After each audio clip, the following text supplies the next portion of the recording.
Hey everyone, it's Lynn here again, and today I'm hopping on to talk to you about daydreaming. Do you think that daydreaming comes with an expiration date or an age limit? Do you think that you reach a certain age and really daydreaming is sort of off limits and it's time to, sort of have a reality check and just take yourself through the future? Well, I'm going to challenge that because there's something that happened yesterday that really got my wheels turning. And, so many times when that happens, I'm going to inevitably hop on here and do a video about it. But here's what happened yesterday. So I was in a bread co. And I was at the checkout line and I was watching this little kid in front of me. He was with a parent, but he was the only kid. So I don't know, maybe he was an only kid, who knows. But he was taking his little finger and he was shooting things. And then he was taking his hands and he was using them as a sword. And he was dancing and all the things that little kids do. And he was a hoot. He was having a blast. And frankly, I was having a blast watching him. And he made me realize, or he made me think, what happened? When did I stop using my imagination in a way like he does? And I'm not saying I'm going to dance at the counter of a bread co or anything like that. But he was a happy camper. And he was imagining all sorts of things, thinking of himself some way in the future. So I got to thinking, what is it about us as adults who somehow in the way we age, we forget to daydream. And culture has a way of making us feel that daydreaming is a waste of time. That maybe daydreaming is just wishful thinking. I was a teacher at one time, and I'm sure I said this, unfortunately, but I think there are many well-meaning teachers out there that will say, stop your daydreaming and get busy. Or maybe parents do it. I probably have said it myself when we want our kids to do their homework. Stop your daydreaming and get busy. And it's that negative conditioning, unfortunately, that can build up our resistance as we get older, and we begin thinking that daydreaming is wasteful. We, as humans, we are the only part of creation that has been given the gift, a very unique gift, of imagination.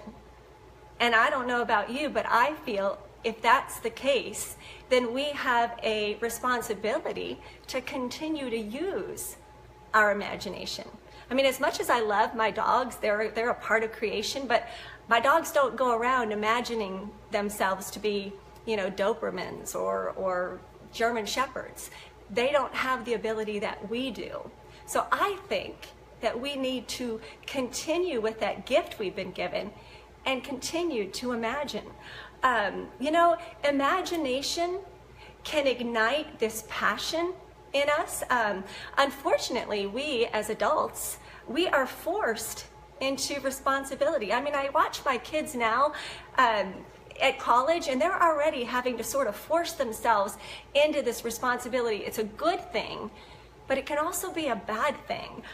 We're forced into the responsibility. We've got bills, we've got money, we've got our jobs. All of those things dictate how we live. It's a good thing in a way, but imagination can remind us what it feels like to be passionate about something.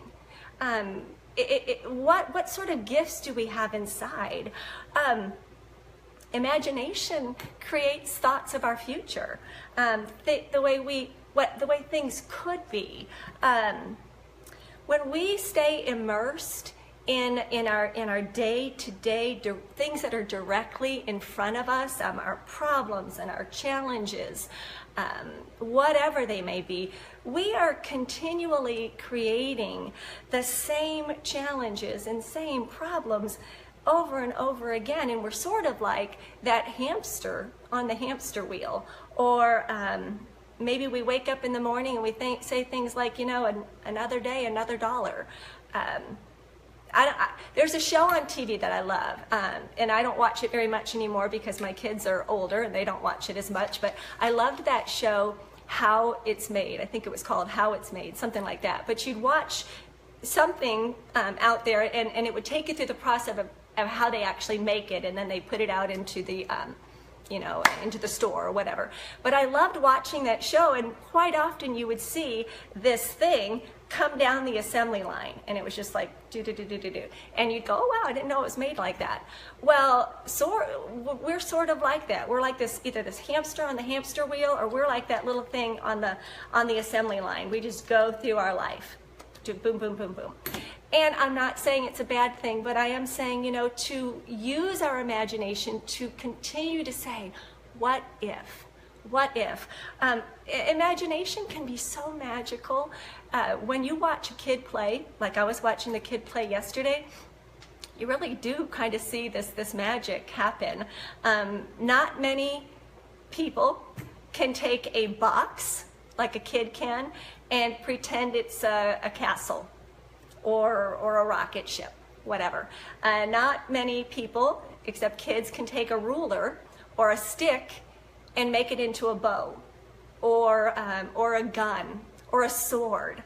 Not many people can get in the bathtub and pretend that it's the big ocean, like a kid can. Or maybe a laundry basket is a pirate ship. Kids do that. And sometimes viewing the world through a kid's eyes can bring back that joy and can take us off that hamster wheel. You know, imagination can help us envision that future. And I, for one, do not think that imagination has an expiration date or an age limit, because there are a couple kinds of people in the world. There are people that have a vision and they are going to make it happen.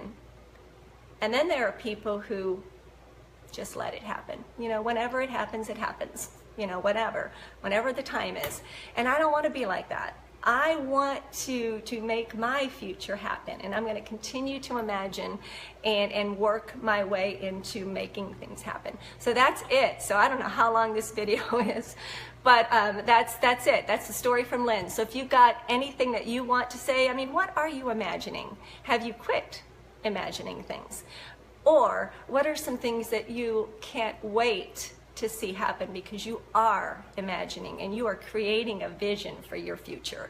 If you got any value from this, please share it. If you didn't, that's fine as well. But thank you so much for watching, and I appreciate that.